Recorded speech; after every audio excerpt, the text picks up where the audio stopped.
Assalamualaikum warahmatullahi wabarakatuh. Perkenalkan, saya Azira Nayani Syafa.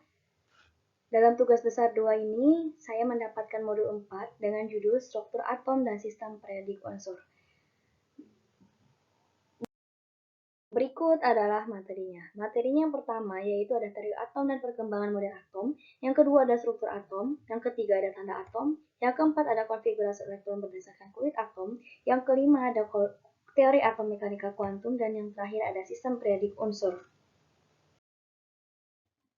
Baiklah teman-teman, di dalam teori atom ini ada berbagai macam penemu.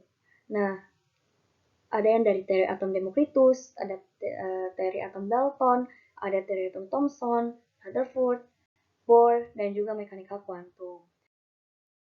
Nah, kalau untuk Democritus ini bunyinya, semua materi tersusun dari partikel kecil yang tidak dapat terbagi lagi, dan ini disebut dengan atomos. Kemudian, yang kedua, yaitu ada dari teori atom Dalton. Teori atom Dalton ini diibaratkan seperti mirip bola kejang. Dan teori atom Dalton ini dia menemukan unsur ini terdiri dari partikel kecil dan tidak dapat dibagi lagi yang disebut dengan atom. Kemudian ada atom tidak dapat diciptakan dan dimusnahkan. Kemudian yang ketiga ada atom-atom terdiri dari unsur adalah ini termasuk identik. Dan yang terakhir adalah senyawa terbentuk dari penggabungan atom dari dua jenis unsur atau lebih dengan perbandingan tertentu. Lalu ada teori atom Thomson. Teori atom Thomson ini berawal dari percobaan dengan sinar katoda, lalu ditemukanlah partikel yang bermuatan negatif yang disebut dengan elektron. Kemudian, atom ini merupakan bola pejal yang bermuatan positif dan dia diibaratkan seperti roti kismis, dan kismis-kismisnya ini disebut dengan elektron. Nah, ini adalah kismisnya. Nah, diibaratkan seperti elektron. Nah, kemudian ada teori atom Rutherford berawal dari percobaan Rutherford dari penembakan lempeng emas dengan sinar alfa. Lalu, kalau Rutherford ini, atom ini tersusun dari inti atom. Inti atomnya itu ada dari proton dan juga neutron, dan juga ada elektron yang bermuatan negatif. Nah, kalau elektron ini dia bukan di inti atom, tapi dia yang mengelilingi inti atom. Nah, jadi ini elektronnya ini yang saya garis bawain, yang saya garisin. Nah, ini adalah elektron. Nah, dia itu yang mengelilingi inti atom, dia mengelilingi seperti ini, mengelilingi lintasan. Seperti itu. Dan sebagian besar volume atom ini merupakan ruang kosong. Lalu ada teori atom Bohr. Teori atom Bohr ini, elektronnya ini mengelilingi inti atom pada lintasan tertentu. Nah, disebut dengan kulit. Dan elektron dapat berpindah lintasan apabila menyerap atau memancarkan energi. Jadi, kita ibaratkan kulit yang ini adalah kulit pertama, dan ini adalah kulit kedua, dan ini adalah kulit ketiga. Nah, ini adalah, kulit pertama dia bisa 2 elektron, kulit kedua dia bisa 8 elektron. Mengapa? Karena ini sudah ada rumus tetapannya. Rumus tetapannya itu yaitu 2N pangkat 2. Ini rumus tetapannya. Lalu, kita coba ya. Nah, jadi kita coba kulit pertama itu kan 1. Nah, kulit pertama kan 1. Jadi N-nya kita ganti menjadi 1. Kulit pertamanya kita ganti 1, jadi 2 kali 1 pangkat 2 hasilnya 1. Kemudian dikali 2. Seperti itu.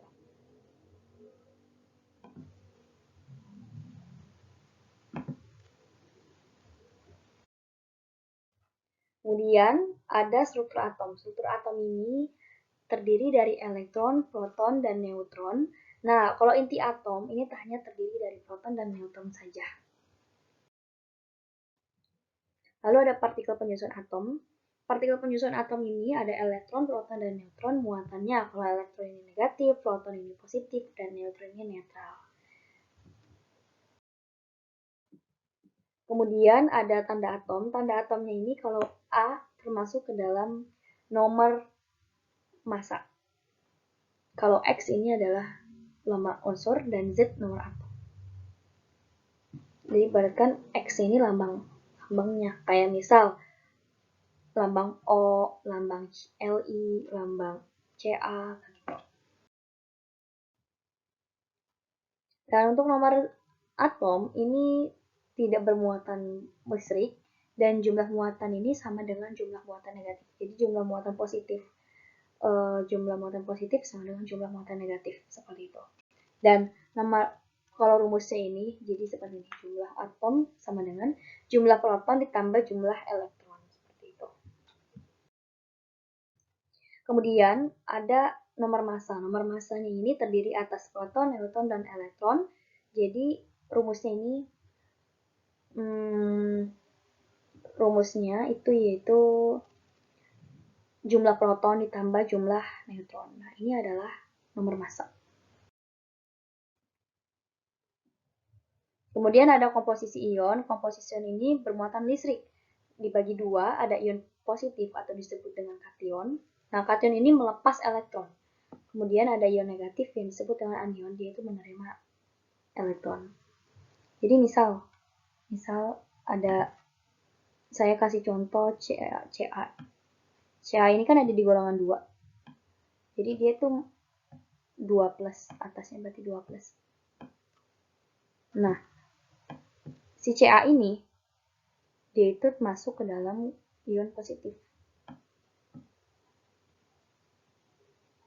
Dan ion positifnya ini dia ternyata melepas elektron seperti itu. Melepas 2 elektron karena dia di golongan 2. Nah, lalu berdasarkan nomor atom dan nomor massa, nomor atom ini ada isotop.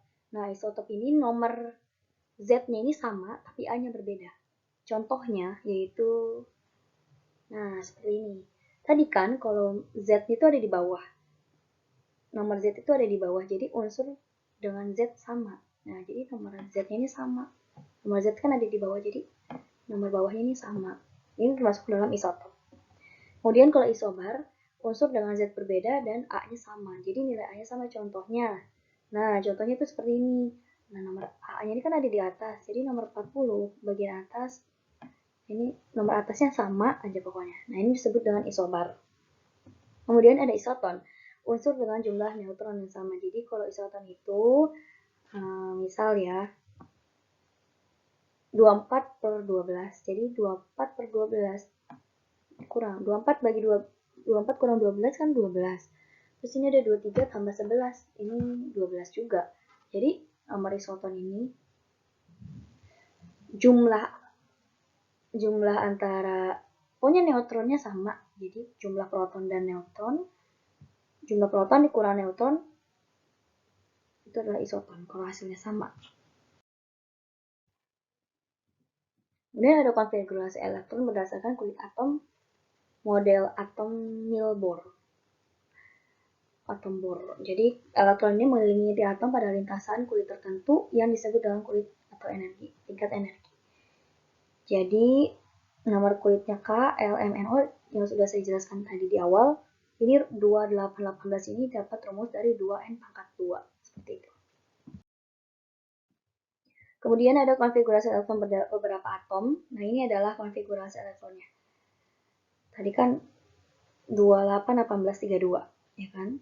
Nah, konfigurasi elektronnya, kan ini ada 3, nilainya 3 ya. Nah, supaya bisa dijadiin konfigurasi elektron, jadi kita pecah. Tadi elektron yang pertama ada nilainya 2. Kita masukin aja 2 di sini. Nah, terus sisanya berapa? Sisanya kan supaya dapat hasilnya 3, kita tinggal tambah 1. Ya udah, kita tulis aja 1 gitu. Asalkan memenuhi dengan kriteria teori atom Bohr tadi. Ini ada teori atom mekanika kuantum. Di sini punya banyak penemu-penemunya, mulai dari Max Planck, Louis de Broglie, ada prinsip ketidakpastian Heisenberg, dan juga ada dari gelombang Schrödinger. Nah, ini masih ke dalam bilangan kuantum.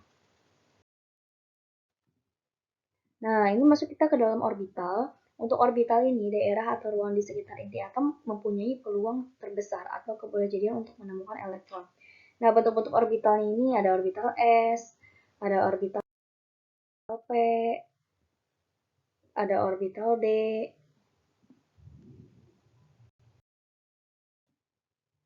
Nah, kemudian ada bilangan kuantum. Bilangan kuantum ini dibagi 4, ada bilangan kuantum utama, bilangan kuantum azimut, bilangan kuantum magnetik, dan juga bilangan kuantum spin. Dan kalau untuk bilangan kuantum utama, dia itu menentukan besarnya tingkat energi suatu elektron yang mencirikan ukuran orbital.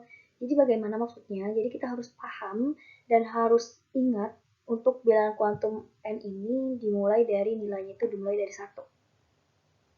Dan seterusnya. Jadi ibaratkan nilai kulitnya ini K, L, M, NO, dan seterusnya. Seperti itu. Kemudian untuk bilangan azimut, kuantum azimut ini menyatakan subtingkat energi atau subkulit yang menunjukkan bentuk orbital. Nah, jadi kita harus ingat lagi bahwa kita mulai subkulitnya itu dari SPDFG dan harga L-nya ini 0. Mulai dari 0 sampai seterusnya. 0, 1, 2, 3, 4, 5.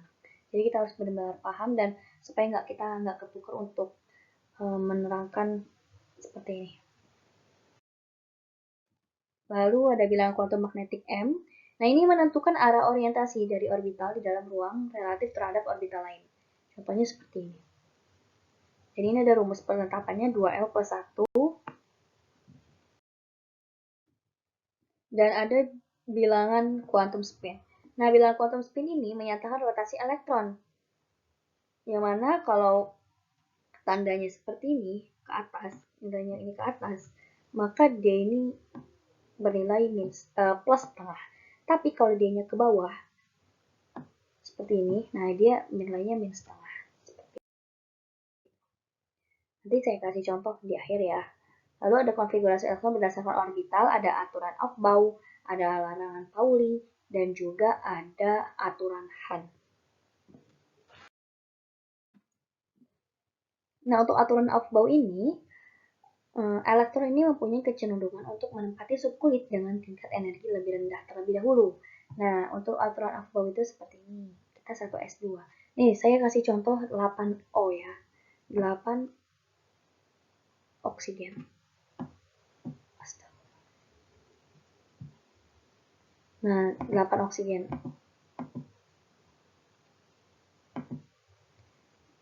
Nah, 8 oksigen ini cara menjabarkannya yaitu seperti ini. 8 oksigen ya. 1s2.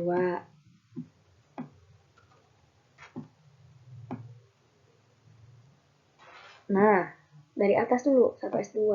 Nah, terus baru ke sini lagi 2s2, ya kan?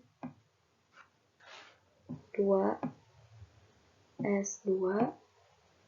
Nah, kemudian jangan ke 3s tapi ke 2p. Kan harus dari ujung ke ujung, dari 1s2, 2s2 baru ke sini. Ke atas lagi, ke sini. Ke 2p. 2p sisanya berapa? 2p 4. Udah, sampai sini aja. Ini adalah aturan Aufbau. Contohnya. Nah, untuk larangan Pauli ini larangan yang menyatakan bahwa di dalam satu atom tidak boleh terdapat 2 elektron dengan 4 bilangan kuantum yang sama. Ini tabelnya. Kemudian, untuk aturan Hahn, ini pada orbital yang memiliki tingkat energi sama, pengisian elektron dalam orbital dilakukan dengan spin sejajar terlebih dahulu dengan atau setengah penuh. Contohnya 8O yang tadi saya sebutkan. 1s2, 2s2, 2p, 4. Kita ambil di sininya. Bukan di sini. Kita ambil bagian atasnya, bukan bagian ininya. Nah, ini bukan. Tapi bagian atasnya, bagian pangkatnya.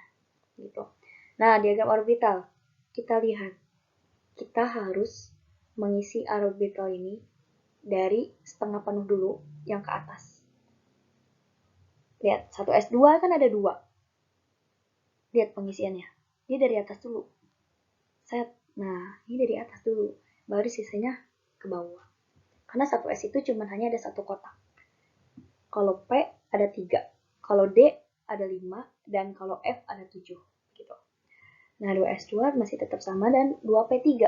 Nah, kita lihat nih. 2p3. 2p3 maksud saya 2p4. Kotaknya ada 3. Jadi dia yang diisi itu yang ke atas dulu. Nah, 1, 2, 3. Nah, kalau udah penuh, baru ke bawah. Nah, begitu. Oke ya. Lalu ada contoh penulisan konfigurasi elektron. Contohnya, penulisannya seperti ini. Nah, ini kenapa nih ada HE, NE, AR, XR, KR? Nah, ini berawal dari golongan 8. Dia itu termasuk golongan 8 ini golongan gas mulia, jadi dia bisa disingkat seperti ini. Selain dari golongan 8 ini tidak bisa. Jadi ini HENE ini dapat dari golongan 8 ya.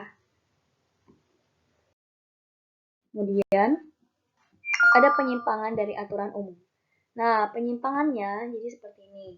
Kalau D ini kan dia mempunyai nilai 5. Stabilnya itu dia punya nilai D-nya itu 5 dan 11. Dan 10 maksud saya. Nah, jadi supaya stabil,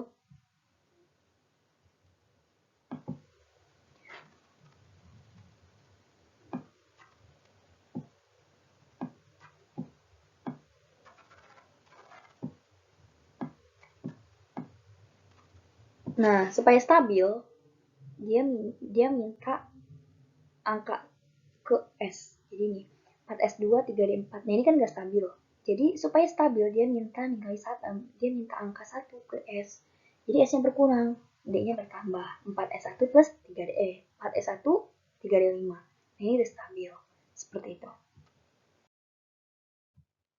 Kemudian ada yang namanya sistem periodik unsur. Nah, dari perkembangan sistem periodik ini ada logam dan non-logam, ada teori Dober-Lehner, ada teori Octave Newlands, ada sistem periodik Mendeleev, dan juga ada sistem periodik modern. Nah, kita kumpas mengenai logam dan non-logam. Untuk logam dan non-logam ini ada dari Lavoisier. Jadi sifatnya ini kalau logam dari besi, dari emas, terus kalau non-logam ini ada dari karbon. Kemudian ada triade Dobereiner. Nah, jadi ini berdasarkan massa atom relatifnya, unsur-unsur dapat dikelompokkan ke dalam kelompok 3 unsur, di mana unsur-unsur yang di tengah merupakan rata-rata dari massa unsur entalpi. Unsur di tepi, maksud saya. Nah, ini adalah contohnya. Kemudian, ada teori Octave Newlands. Nah, teori Octave Newlands ini bunyinya, jika unsur-unsur disusun berdasarkan kenaikan massa atom, maka sifat unsur tersebut akan berulang setelah unsur ke-8. Ini adalah tabelnya. Kemudian yang ketiga ada Mendeleev. Ada kalau Mendeleev ini unsur-unsur disusun 12 baris mendatar atau disebut dalam periode, kemudian berdasarkan kenaikan massa atom, dan juga 8 kolom tegak yang disebut dengan golongan, ini berdasarkan kemiripan sifat. Nah, Mendeleev ini menyiapkan tempat kosong dengan keyakinan banyak unsur yang belum ditemukan. Nah, lalu sistem periodik Mendeleev ini, unsur periodiknya itu seperti ini. Bisa lihat dari tabel-tabelnya. Kemudian ada modern. Nah, sistem periodik modern ini Moseley ini membuat sistem periodik modern untuk menyempurnakan klasifikasi unsur Mendeleev. Dan unsur-unsur dalam satu periode ini disusun berdasarkan kenaikan nomor atom, dan unsur dalam satu golongan disusun berdasarkan kemiripan dalam sifat fisika dan kimia. Nah, jadi seperti ini. Tabel periodik modern ini seperti ini. Nah, ini adalah tabel yang kita pakai pada saat SMA dan sampai saat ini tabel periodik modern tetap masih dipakai. Oke teman-teman, nah ini adalah hasil presentasi saya. Mohon maaf masih banyak kekurangannya. Wassalamualaikum warahmatullahi wabarakatuh.